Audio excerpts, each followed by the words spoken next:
Hello and welcome to Treasure in Every Verse. I'm your host, author and Bible teacher, Kevin Madison.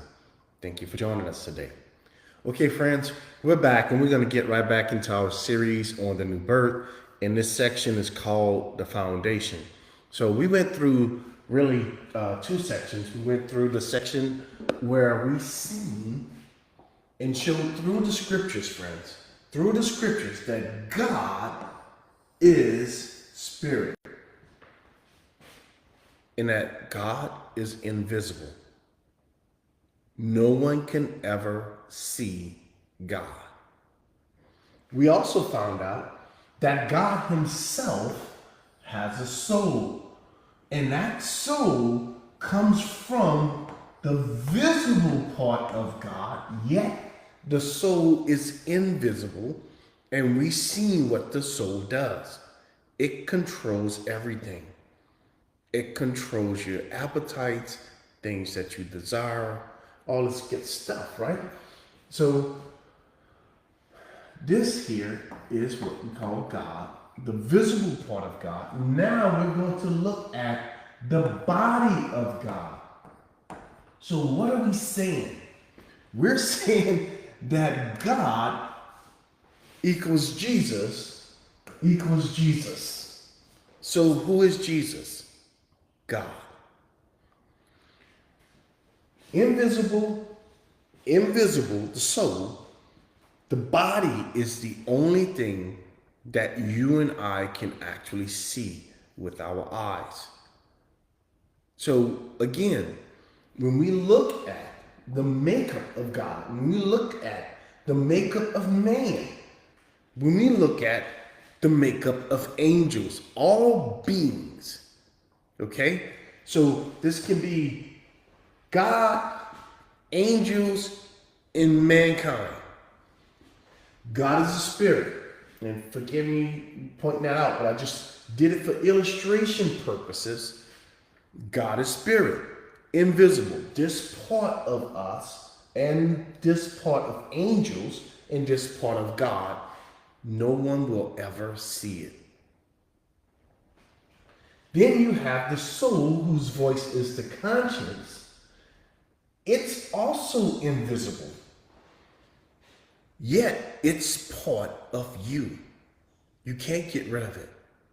It's immortal. It's invisible. You can't get rid of it.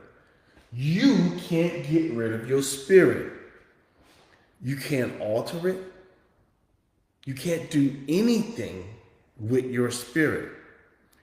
With your soul, though, it learns. You can change behavior patterns with your soul. People do it all the time. Oh, I gained too much weight, they lose weight. Oh, I don't weigh enough, they gain weight. Oh, I don't like my hair color, so they can change that. They change well, I said hair color, I shouldn't say that. The way they think about their hair, they can change that. The way they live, where they go. I mean, just the natural inclinations of a person, you can change your soul. You can educate it. Are you educating your body? No, friend. You're changing your body. You educate your mind. Can you see it? No. Can you see your thoughts? No. All those things originate in your soul. All right. Then the last part of this is our bodies. If you go in the scriptures, God has a body. God has always had a body. Angels have a body. Angels have always had a body. They were always visible creatures. The difference is because they are creatures relegated to the spirit realm. Remember the two realms, the spirit realm and the physical realm.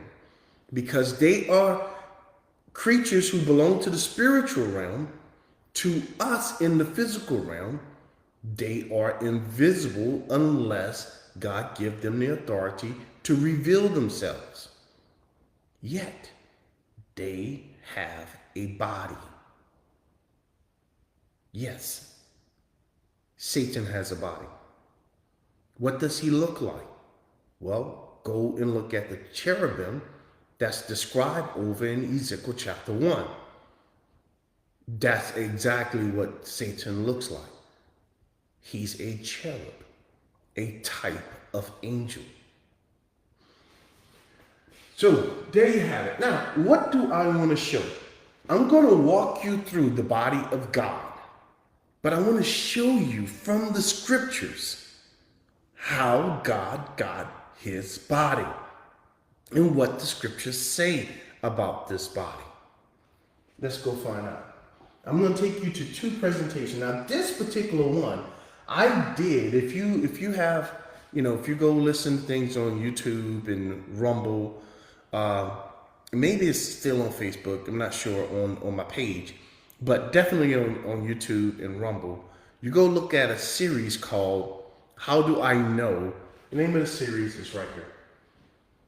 How do we know that Jesus is the one true God? Using the scriptures, only the scriptures, to prove that Jesus is the one true God. I did this series a while back. It's in a playlist. Go look at the playlist and you'll have all the videos in one. But for this purpose, I simply want to walk you through some slides. I'm not going to explain this because this is not what I'm teaching. I just want to show you some things. I want to start from the beginning. What I'm going to do, folks, I'm going to transition, right? I'm going to walk you from spirit. We already walked through soul, but you're going to see it in the scriptures. And then we're going to get to the body. So not much explanation. I'm going to try my best not to explain things. Just walk you through it. Okay, so let's get to this one. God concealed in that he's invisible. All right. And this basically represents the perfect holiness of the Almighty God. All right. Look at the scriptures. God is unapproachable. And he is unapproachable and invisible because he is holy, gloriously holy. So none, absolutely none of God's creatures, angels or men, can look upon God unveiled. What does that mean? That means before God created anything, he had to do something to bring down the brightness of his glory. What? Yes. Listen, folks. I don't know what you think about when you think about the one true God. But the scriptures make it absolutely clear that he's unapproachable. He dwells in such holiness and glory that if he's unveiled, meaning in his glory in its full strength, if he attempts to make anything while the fullness of his glory is shining, it would immediately, while he's attempting to make it, disintegrate. That's how gloriously holy the God of the scriptures are. You see, you can't approach someone like that. What did he do? He veiled himself. He himself put something over his own glory so that he can create things. Kevin, where do you get that from? Friend, I got it from the Psalms. It's in multiple places in the Psalm. The key place that he tells us that is in Psalm 113. But that's what he said. Can I explain it any better than what I just did? Not really. But that's exactly what the Bible teaches. All right. And by the way, Psalm 113, if you just want a quick reference, Psalm 113, verses 4 through 6. I think Psalm 113 only have like 8 or 10 verses. So it's a very short psalm. So look at this. The Spirit of God, no one, this is coming out of John chapter 1:18. No one none of God's creatures has seen God, that is, God in his spirit form.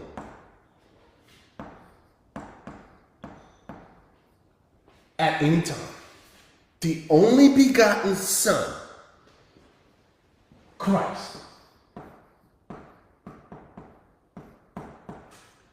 who is in the bosom. What does that mean? What do you mean he's in the bosom? He is the front part.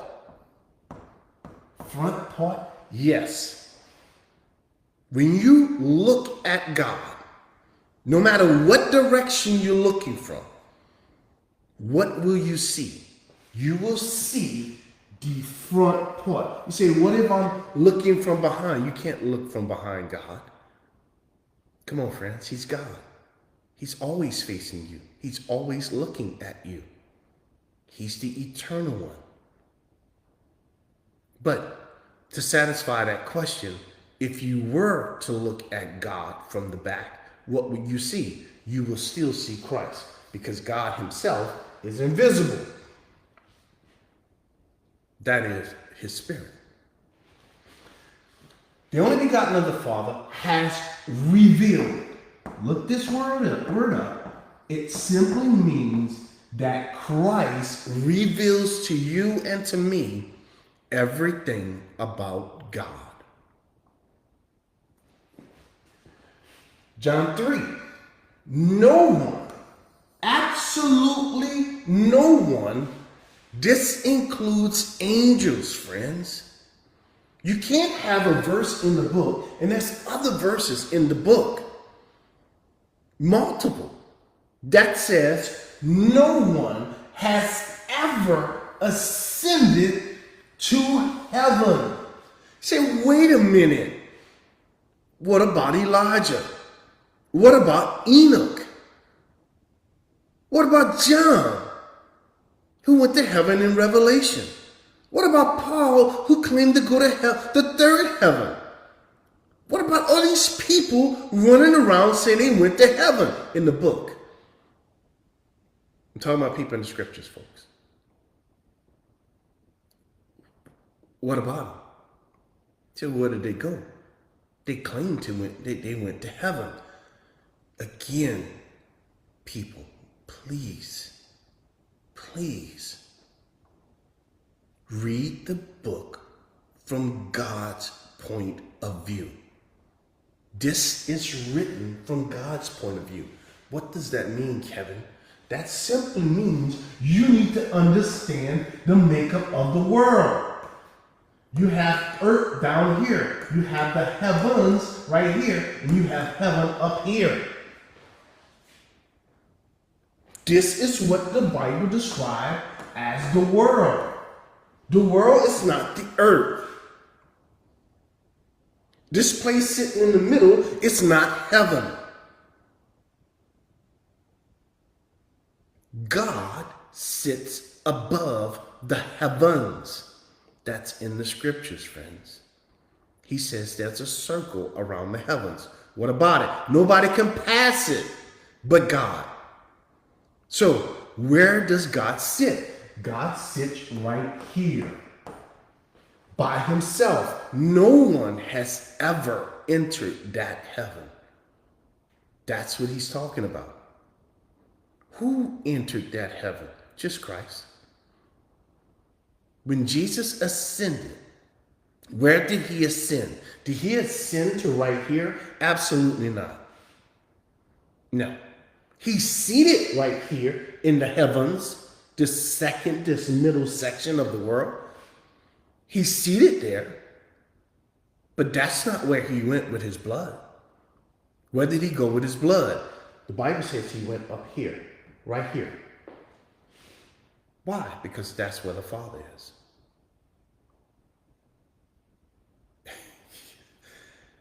Kevin, you're not making any sense. You said that the Father is inside of the man Jesus Christ. I know what I said, friends. I simply read that out of the book. But I also read out of the book that God inhabits eternity. Friend, you can't take God and put God inside of his creation. He says, I uphold it with the word of my power and in my hand. The heavens are my throne. The earth is my footstool. What did he tell Solomon? The world is mine and all the creatures that's in it. Solomon said, the heaven of heaven can't contain you. God cannot be constrained within his own creation. Before he created it, wasn't he living outside of it? And then the Bible teaches that he came into his creation. What does that mean? That means he was on the outside of it. So when he says no one ascended into heaven, this is the place that Jesus is talking about, that no one has ever and will never visit. I don't have time to explain that, but just the truth. But he, Jesus, friends, you see what I'm doing? You see how I'm noting Christ, the Father, all this stuff? This helps you and I understand who's being talked about. Maybe it'll help you. You got to try that when you're going through scriptures to make sure that, you're making the right connections by writing some of this stuff out. But he, Jesus, he came down. Where did he come from? He came from heaven. Did he come from the heavens? No. No. When the Father sent him into the world, where did he go? He went here first. How do I know that? Because the book of Hebrews tells me that's where he went. Hebrews chapter 1 says that when he sent the Son into the what? Into the world, the first thing that happened when he created that world and created the angels in that world, in the heavens, what was the first thing that took place? The angels worshiped him. Who did they worship? They worshiped the only God that they have ever seen. Who was that? The body of the man, Jesus Christ. No one has seen God at any time. The only begotten Christ, who is in the bosom, the front part, the visible part of God, revealed God to the angels. That is the Son who has the likeness of a man. Who, now listen, folks, please don't miss this. I'm going to erase some of it so you can see what he just said. This is incredible. No one has ascended to heaven, but he, Jesus, who came down from